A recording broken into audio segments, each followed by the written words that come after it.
This is your Daily 5 for Tuesday, June 23rd, 2026. You may have seen that Fox, the mega, there's another name for it. No, it's not just Fox. It's Fox something, but Rupert Murdoch's Fox empire is likely going to acquire the streaming device maker Roku. I don't see any reason why it'll be blocked. I mean, number one, there doesn't seem to be many mergers that get blocked at the current time in the US, but also I don't know that Roku presents enough of a significant threat to be blocked. I'm sure somebody will oppose it, but it will likely go through. And it was a reminder of how far down Roku has fallen, at least for me, compared to when they started.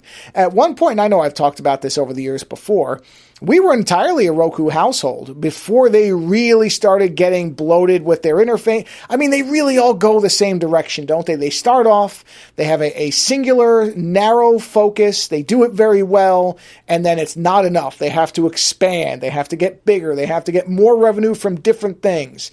And the more they expand, the more bloated they become. Plex feels like it's going in the same direction. I really think that Plex is probably a year or two away from me having to just say, nope, that's it, I'm done, and get off it, because it feels very much like Plex is following the Roku trajectory in trying to do way more than it really needs to and honestly seems to be good at.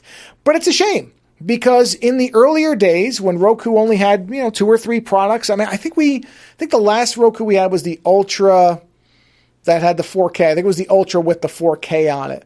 And that's the one that started having problems, and it was less than 6 months old. And when I tried to contact their support, it was such a miserable experience for a device well within warranty that I'm pretty sure I ended the support chat or whatever it was at the time by saying, you know what, you can go ahead and close this ticket because I will no longer have any Roku devices in my household. And that's when I started removing all of them.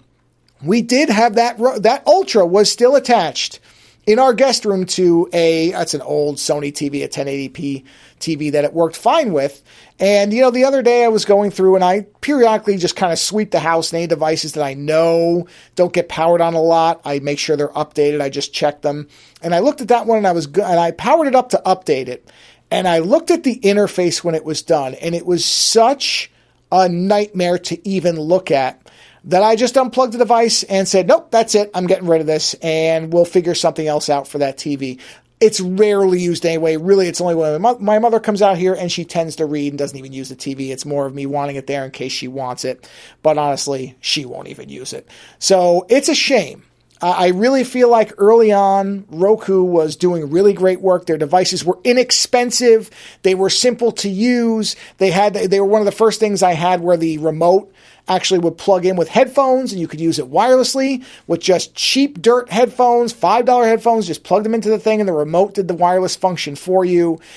Again, earlier on, they felt much more streamlined. They didn't add a bunch of garbage to them and they worked fairly well. And it just does seem like this is the inevitable march of everything. Is something starts off and it's clean and it's minimal and it's dedicated. It's got a purpose that it's working towards. And then they have to start looking for more money in different places, either from external market pressures or pure greed. And then you end up in a state where, like I said, when I opened up that Roku thing to update it and I looked at the menu and the ads and just how sloggy it was to use compared to when I first bought it, it was just such a remarkably worse state for that device to be in than I remember Roku in its early days. So this seems like it was inevitable. Roku was probably surfing around to be acquired anyway, because I remember them coming up with some really wacky harebrained schemes to try to make more money and get into more households, and none of it sounded like it was really ever thought out that well. So maybe that was their kind of signal flare up into the ether to say, hey, we're ready to be acquired because we don't know what we're doing anymore. And so Fox is going to gobble them up, and I don't know what Roku will look like. The brand name might survive a few more years. It'll eventually go away. It'll be replaced by something else. The company and everybody inside, of course, the ones at the top will probably get their golden parachutes and everybody else will eventually be phased out or moved to a different place in the company. But it's a shame because, like I said, at one point, Roku was a gold standard of streaming set-top boxes, and now they're just another morsel on the plate to be acquired by a bigger company. And it's a shame that it happens so often, but I guess, like I said, it was inevitable. Later.